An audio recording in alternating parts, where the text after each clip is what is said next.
महाराज, सोंदन जी आए हैं।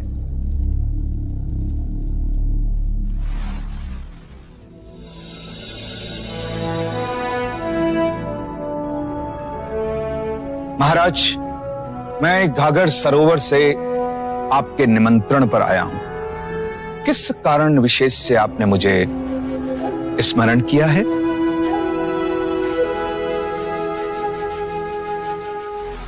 मैं आपकी और उस बुद्ध की आध्यात्मिक चर्चा करवाना चाहता हूं। निश्चित ही जिसके बाद मगध की प्रजा जान जाएगी कि बुद्ध सिर्फ नाम के ज्ञानी हैं, जोगी का चोला ओढ़े एक ढोंगी हैं जो अंदर से खोखले हैं।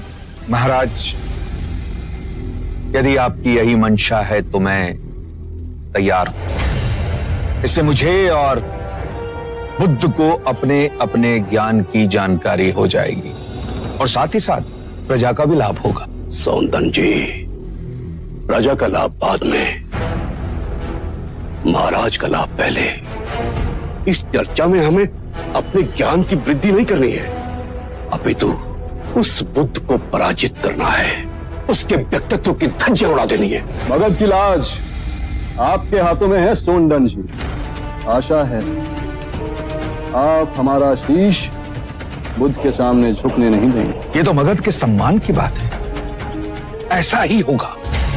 आप एक बार बुद्ध को मेरे सामने बिठाइए तो सही, फिर देखिए कैसे मैं वेद, उपनिषद और दर्शन के सिद्धांतों में मैं उन्हें उलझाता हूं। कुलगुरु, आप बुद्ध को हमारा निमंत्रण भेजिए। जो आज्ञा महाराज। और आप आज से ही तैयारी शुरू कर दीजिए। जो आज्ञा महाराज। ये दाव आपका व्यर्थ नहीं जाएगा।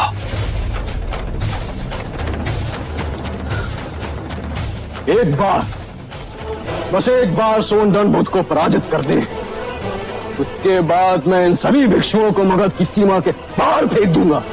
बुद्ध, क्या आप अजात शत्रु के निमंत्रण पर मगध जाएंगे? अवश्य। सोनदंड में असामान्य ज्ञान है। जिस प्रकार दो नदियां बह एक दूसरे से मिलती है, उसी प्रकार ज्ञान की चर्चा में दो विचारधाराएं एक दूसरे से मिलेगी। मुक्ति का मार्ग ज्ञानियों को भी उपलब्ध होना चाहिए। आज तो भीषण विवाद होगा, देखते हैं कौन जीतता है। बुद्ध ही सर्वश्रेष्ठ हैं। नहीं, आज सोनदंड जीतेंगे। नहीं, बुद्ध अनुभवी बातें कहते हैं। सोनदंड लिखी लिखाई। व्यर्थ की बात कर रहे हैं आप। मेरे हिसाब से सोनदंड जी आज पूरे मगध का शीश ऊंचा करेंगे। सही बात है। बुद्ध तो जय पराजय के बहुत आगे हैं। महाराज अजात शत्रु पधार रहे हैं।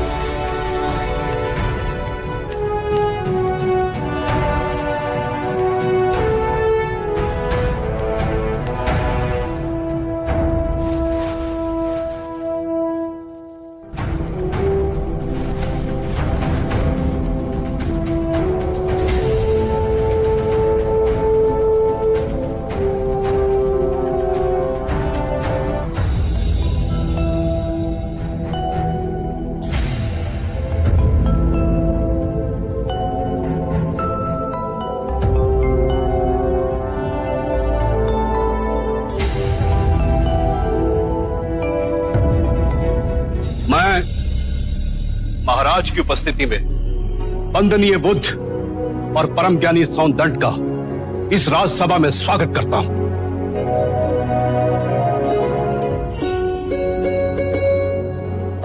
आचार्य सोनदंड की जय! आचार्य सोनदंड की जय! सोनदंड की जय!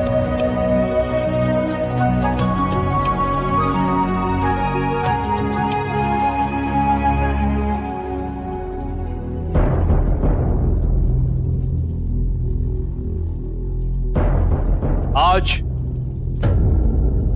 ये दोनों मान्यवर महाराज की उपस्थिति में इस राजसभा में अपने अपने विचार व्यक्त करेंगे। ऐसे विचार जिससे आप लोगों के ज्ञान की वृद्धि होगी। अब मैं दोनों मान्यवर से विनती करता हूं कि वो किसी एक विषय पर अपने विचार प्रकट करें। आप आयु में मुझसे छोटे हैं, अतः विषय चुनने का अवसर भी मैं आप ही को देता हूं। कहिए, किस विषय पर चर्चा करनी है? प्रणाम सौंदंड। क्या आप बता सकते हैं कि एक सच्चे ब्राह्मण में कौन कौन से गुण होना अनिवार्य है? यदि आप चाहें तो वेदों के उदाहरण भी दे सकते हैं। वेद पाठ तो सौंदंड का प्रमुख विषय है। वेद की गहन गुत्थियों को सुलझाने में आप माहिर हैं। भिक्षु गौतम, पूर्ण ब्राह्मण बनने के 5 लक्षण हैं। सुंदर रूप, मंत्रोच्चारण एवं अनुष्ठान करने में प्रवीण, 7 पुष्टों से रक्त की शुद्धता, अच्छा ज्ञान, अच्छा कर्म। इन 5 गुणों में से भी सर्वाधिक महत्वपूर्ण गुण कौन कौन से होने चाहिए? और इनमें से किसी भी गुण के अभाव में क्या वो सच्चा ब्राह्मण हो सकता है? अंत के 2 गुण, अच्छा ज्ञान एवं अच्छा कर्म। सुंदर रूप, मंत्रोच्चारण एवं अनुष्ठान करने की प्रतिभा, 7 पीढ़ियों से रक्त की शुद्धता आवश्यक नहीं। समाप्त कीजिएगा। परंतु सोनदत्त जी उचित उत्तर नहीं दे पाए। बुद्ध के प्रश्नों ने इन्हें उलझा दिया है। ये तो ब्राह्मणों का अपमान है।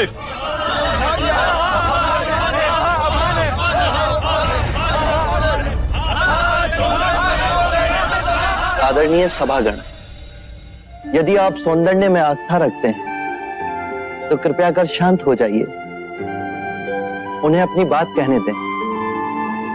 यदि आप उनमें आस्था नहीं रखते तो आप में से जो चाहे इस विषय की चर्चा को आगे बढ़ा सकता है। मैं आप सभी के प्रश्नों के उत्तर दूंगा।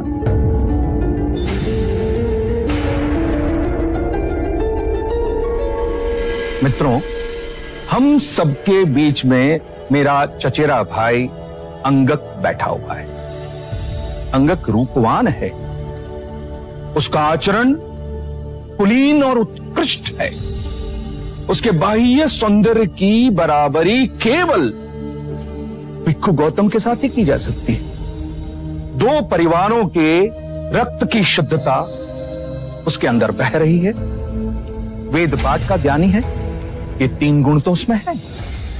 पर यदि विचार के रूप में देखें कि अंगक मदिरापान करता है, हत्याएं करता है, बलात्कार करता है, झूठ बोलता है, चोरी भी करता है, तो उसके बाकी के गुणों का कोई मूल्य नहीं रह जाएगा। अतः मित्रों, सदकर्म और ज्ञान ही सर्वोपरि है पूर्ण ब्राह्मण बनने के लिए। इन दोनों गुणों में से भी सर्वोत्तम गुण आप किसे समझते हैं? सदकर्म और ज्ञान 2 नहीं हो सकते। जैसे एक हाथ दूसरे हाथ को और एक पैर दूसरे पैर को साफ करता है, उसी तरह सदकर्म और ज्ञान एक दूसरे के पूरक होते हैं। सदकर्म आपके विवेक को प्रकाशमान बनाता है और विवेक से किया कर्म आपको धार्मिक बनाता है, और यही जीवन का गूढ़ मंत्र है। उत्तम, अति उत्तम सौंदन, आप हमारी आशा पे खरे उतरे। बुद्ध, अब आप बताएं कि हमारे परम विद्वान सोनदन से आप क्या पूछना चाहते हैं? सत्य कहा सौंदंड्य आपने। सत्कर्म और ज्ञान जीवन के सबसे मूल्यवान गुण हैं। क्या आप बताएंगे कि सत्कर्म और ज्ञान को उच्चतम कोटि तक कैसे विकसित किया जाए?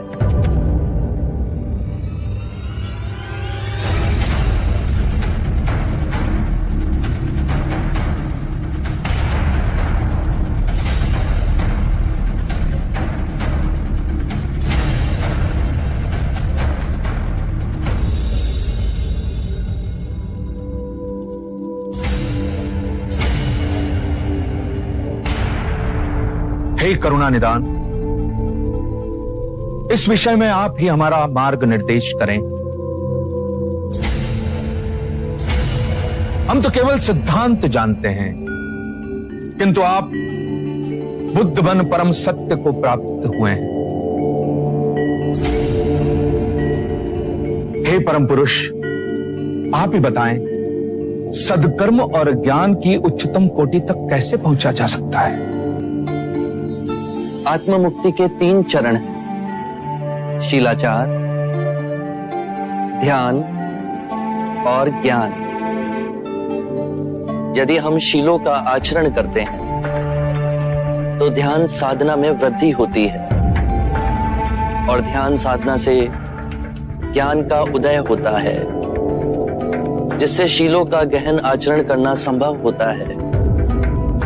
इसके द्वारा काम, क्रोध, मोह, माया, तृष्णा से दूर हो आत्म मुक्ति, शांति और आनंद को प्राप्त कर सकते हैं।